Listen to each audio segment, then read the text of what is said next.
আসসালামু আলাইকুম। তো আজকে ক্লাসটা হচ্ছে একটা হচ্ছে হঠাৎ মন চাইলো যে একটা টপিক শেয়ার করি। তো মেইনলি কেন মন চাইছে সেটা আমি উপরের ক্যাপশনে বলে দিব। ওকে, তো খেয়াল করো। তো আমরা আজকে টপিকটা হচ্ছে যে অ্যাকিউট এপিক্যাল অ্যাবসেস। তো এই অ্যাকিউট এপিক্যাল অ্যাবসেস টপিক আমরা একটু দেখবো যে পেশেন্ট কি কমপ্লেন নিয়ে আসতে পারে এবং পেশেন্ট আমি ম্যানেজমেন্ট করবো কেমন। তো প্রথমে তো হচ্ছে আমি পেশেন্টের সিনারিওটা একটু ব্যাখ্যা করার ট্রাই করবো যে পেশেন্টের সিনারিওটা কি কি হইতে পারে। তো পেশেন্ট এসে বলতেছে যে তার 3 দিন ধরে ব্যথা, মুখ ফুলে গেছে, মাড়ি ফুলে গেছে, তারপর হচ্ছে তোমার আহ তার জ্বর আসে এবং যখন সে কামড়াতে যায়, যখন সে বাইটিং এ যায়, তখন সে কি হয়, উইটাতে ব্যথা করে। সহজ কথা। তো আমি কি করব, আমি একটা প্রভিশনাল ডায়াগনোসিস ভাববো যে কি কি হইতে পারে।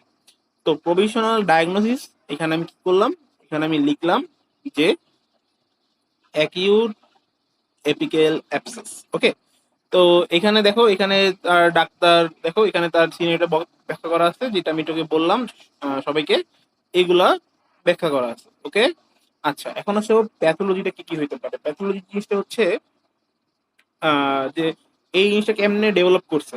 ওকে, তাহলে আমরা ধরো একটা পেশেন্টের ডিপ কেরিস আছে, আমি যদি তার যখন আমি ইন্সপেকশনে যাব তখন দেখবো তার হয়তো তার ডিপ ক্রিস আছে বা কোন ট্রমা আছে এখানে। ওকে, তাহলে আমি ভাবতে হবে যে এখানে তার ডিপ ক্রিস আছে এবং ট্রমা আছে। তখন কি হবে, তখন এটা যদি আনট্রিটেড অবস্থায় থাকে তখন সেটা রিভার্সিবল পালপাইটিসে ফর্ম, সেটা সেটা যেতে পারে, দিতে পারে। দেন রিভার্সিবল পালপাইটিসটাও যদি আনট্রিটেড থাকে তখন সেটা ইরিভার্সিবল পালপাইটিসে যেতে পারে। ওকে, তারপর হচ্ছে ইরিভার্সিবল পালপাইটিসটাও যদি আনট্রিটেড থাকে তখন মিনি হচ্ছে পাল্প নেক্রোসিস হবে। খেয়াল করো, এই যে রিভার্সিবল পালপাইটিস এবং ইরিভার্সিবল পালপাইটিস কথা যে আমি বললাম, এইখানে মেইনলি হচ্ছে পেইন হতে পারে, কন্টিনিউয়াসলি পেইন হতে পারে। কিন্তু যখন সে পাল্প নেক্রোসিস হয়ে যাবে তখন কিন্তু সে কম আহ, সেখানে আর পেইন হবে না। এই যে পাল্প নেক্রোসিস, এই যে নেক্রোটিক যে ডেবরিস গুলো, তখন সেটা কি করে, গ্র্যাভিটি অনুসারে তখন তার নিচে পড়ে। সহজ কথা, এই যে নিচে যে পড়ে, তাহলে বলো তো তাহলে একটা দাঁতের নিচে কোন পোর্শনটা আছে, অবশ্যই এপিক্যাল পোর্শন আছে। তাহলে এই এপিক্যাল পোর্শনে তারা জমা হয় এবং সেখানে বিভিন্ন এনজাইম এবং বিভিন্ন সাইটোকাইন্স এর মাধ্যমে তারা এখানে পাস ফর্ম করে। ওকে, তো এই যে পাস ফর্ম করার পরে এটাকে আমরা কি বলছি, অ্যাবসেস বলছি। আর যেহেতু সেটা এপিক্যাল পোর্শনে জমা হয়েছে, দ্যাটস ওয়াই এটা অ্যাকিউট এপিক্যাল অ্যাবসেস। ওকে, তো এখানে এই কথাগুলোই বলছে এবং সিনারিওর কথাগুলো বলছে, আমরা জাস্ট দেখে নিব। ওকে, এখানে এই কথাগুলোই বলছে। ওকে, তারপর হচ্ছে রোগীকে কি কি বলবে। হ্যাঁ, রোগী কি কি বলবে, দেখো এখানে এই কথাগুলোই বলছে। দাঁত কি দিয়ে কিছু কামড়াতে পারি না, আমি যেটা তোকে বললাম, মাড়ি ফুলে গেছে, মুখ ফুলে গেছে, হ্যাঁ, ব্যথার চোটে রাতে ঘুমাইতে পারে না, বুঝছো নাকি না, বউ চিল্লায়।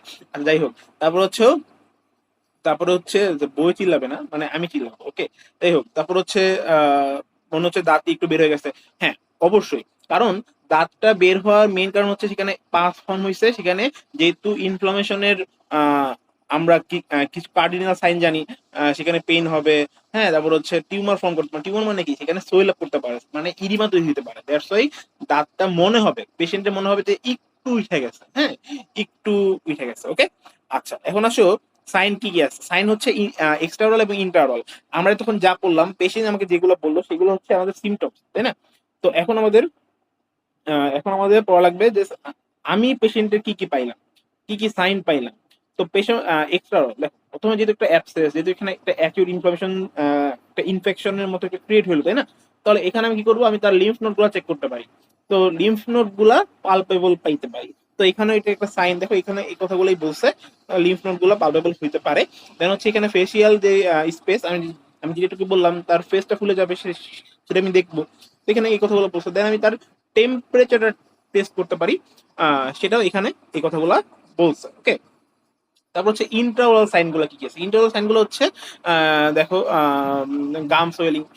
সহজ কথা হচ্ছে অ্যাকিউট ইনফ্লামেশনের যতগুলা কার্ডিনাল সাইন আমরা পড়ছি, ততগুলো আমি এখানে পাইতে পারি। এখানে পাস ফর্ম হতে পারে।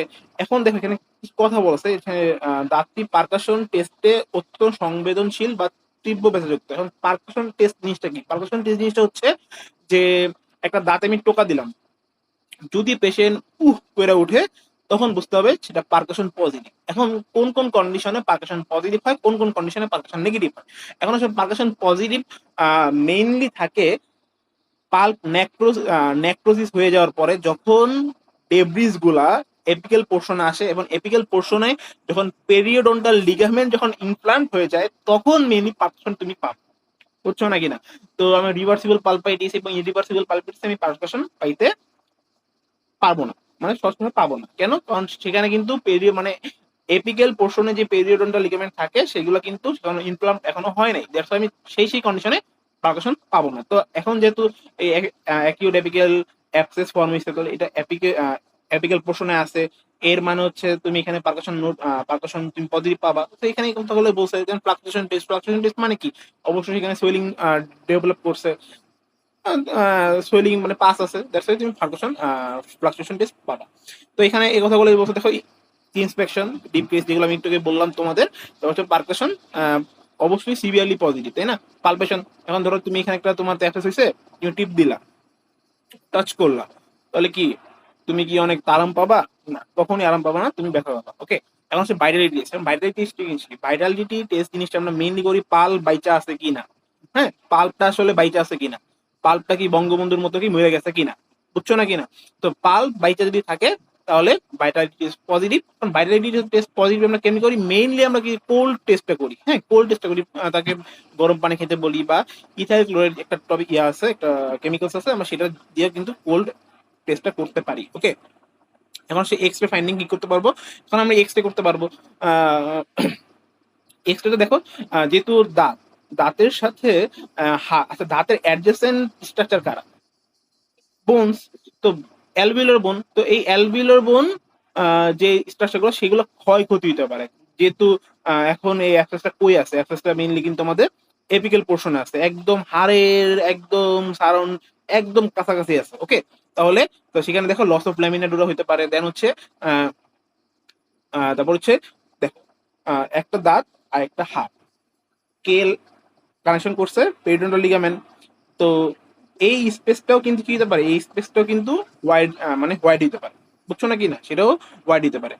দেন হচ্ছে যেহেতু এখানে একটা পাস ফর্ম হইছে, দ্যাটস ওয়াই কি সেখানে রেডিও লুসেন্সি ক্রিয়েট হতে পারে। তো এখানে এই কথাগুলো বলছে, এগুলো আমরা সবাই জানি, আমার থেকে ভালো জানো। তো আমি জাস্ট বলতেছি আর কি, বুঝছো, মানে কাম টাম নাই তো, তার জন্য আর কি বলতেছি। যাই হোক, খেয়াল করো।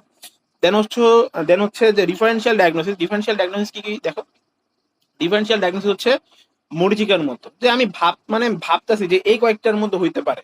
হ্যাঁ, কিন্তু আমাদের যদি এই গোবর মাখা যে ব্রেন, এই গোবর মাখা ব্রেনে আমাদের প্রফেশনাল ডায়াগনোসিসটা কনফার্ম ডায়াগনোসিস হিসেবে আমরা কাউন্ট করি। ওকে, কিন্তু ডিফারেন্সিয়াল ডায়াগনোসিসটা কি? তো অ্যাকিউট এপিক্যাল অ্যাবসেস এবং হচ্ছে acute apical periodontitis. Acute apical periodontitis কেন না, অ্যাকিউট এপিক্যাল অ্যাবসেস কেন? তো সহজ কথা, এখানে অ্যাবসেস মানে কি, এখানে একটা একটা একটা তুমি সোয়েলিং পাবা, পাস পাবা, জ্বর পাইছো, সহজ কথা। তাহলে এখানে এই কথাগুলো আমরা পাইলাম। তারপর হচ্ছে এখানে লিম্ফ নোড গুলো তুমি পালপেবল পাবা, ওইখানে পাইতে পারো, না পাইতে পারো, না পাওয়ার সম্ভাবনা বেশি।